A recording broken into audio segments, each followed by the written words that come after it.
안녕하세요. 커먼와인입니다. 여러분의 와인 취향은 어떤가요? 저는 20년 전에 처음 와인을 접했을 때는 누구나 그렇듯 달콤한 와인을 좋아했다가 점점 묵직하고 강렬한 레드 와인을 선호하게 되었는데요. 그리고 10여 년 전부터는 과실 풍미 좋은 심플한 화이트 와인을 주로 찾고 있습니다.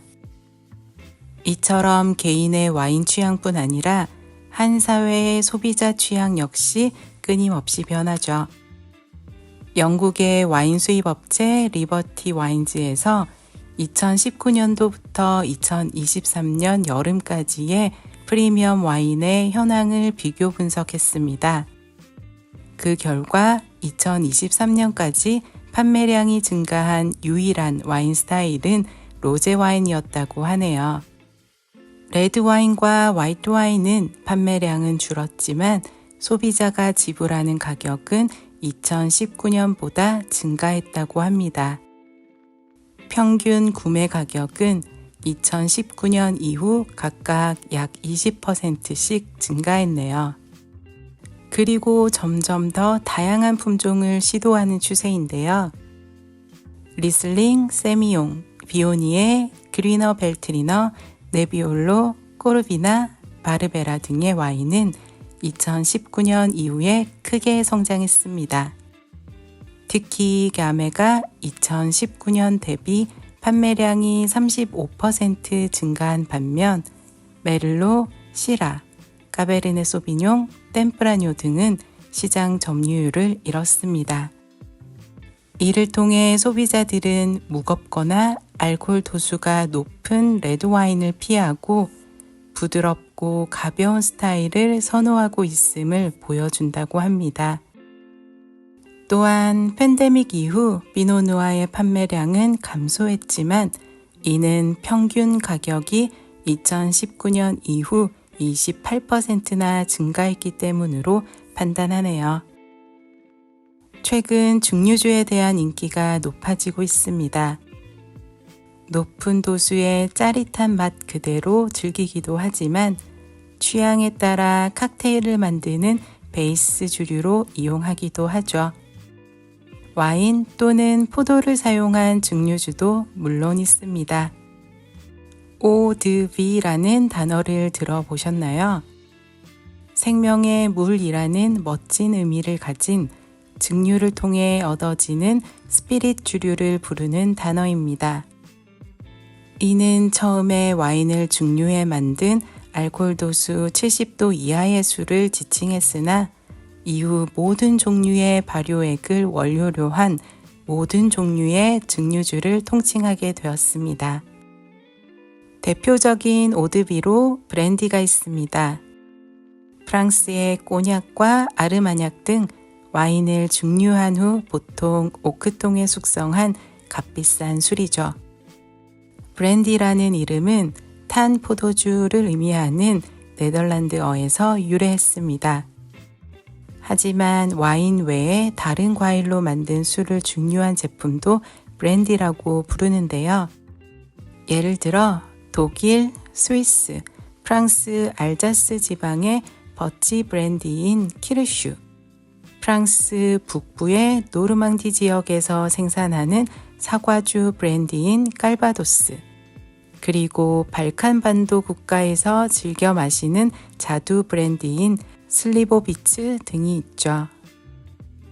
브랜디에 대한 이야기는 추후 다루도록 하고 이번 영상의 주인공은 포마스 스피릿 또는 포마스 브랜디로 불리는 술입니다.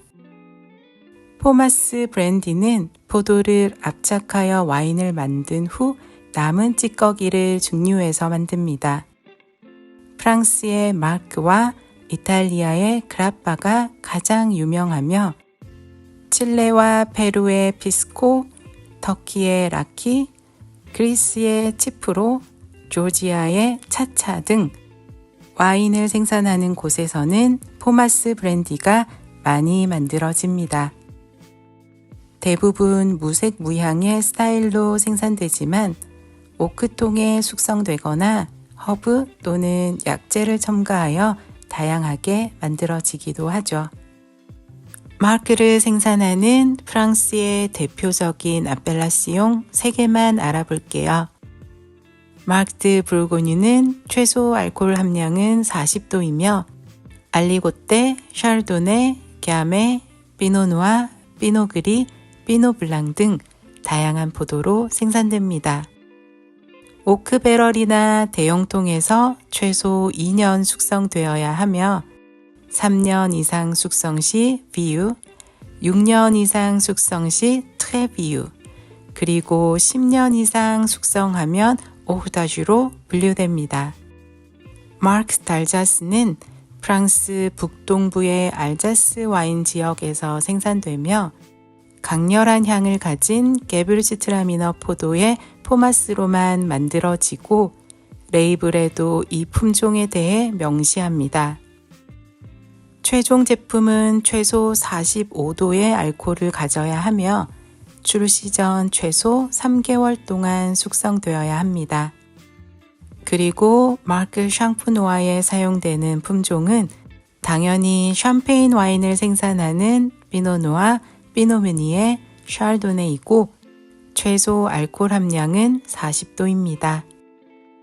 이탈리아의 그라파는 북부 이탈리아에서 유래했으며 EU법에 따라 이탈리아, 스위스의 이탈리아 지역 또는 이탈리아 내의 작은 공화국 국가인 산 마리노에서 생산되어야 합니다. 이탈리아에서 그라파는 주로 무거운 저녁 식사 후 소화를 돕기 위해 제공되며 커피에 넣어 마시기도 하죠. 알코올 도수 35에서 60도 사이이며 대부분의 그라파는 숙성하지 않아 투명하나 포도 고형물에서 약간의 색소가 나올 수는 있습니다. 최근에는 숙성된 그라파가 더 많아지고 있는데요. 숙성 용기에 대한 정해진 규정이 없기에 다양한 통을 사용하여 고유의 풍미를 그라파에 부여합니다. 그라파는 법률에 따라 숙성 시기가 정해져 있습니다. 비앙카 또는 지오바네는 숙성하지 않은 그라파를 의미하고 오크에서 1년 미만 숙성되면 아피나타, 최소 12개월 숙성되면 베키아 또는 인베키아타, 그리고 최소 18개월 숙성되면 스트라베키아 또는 리세르바로 분류됩니다. 다음에 더 재미있는 이야기로 돌아올게요. 오늘도 즐거운 와인 생활하세요. 감사합니다.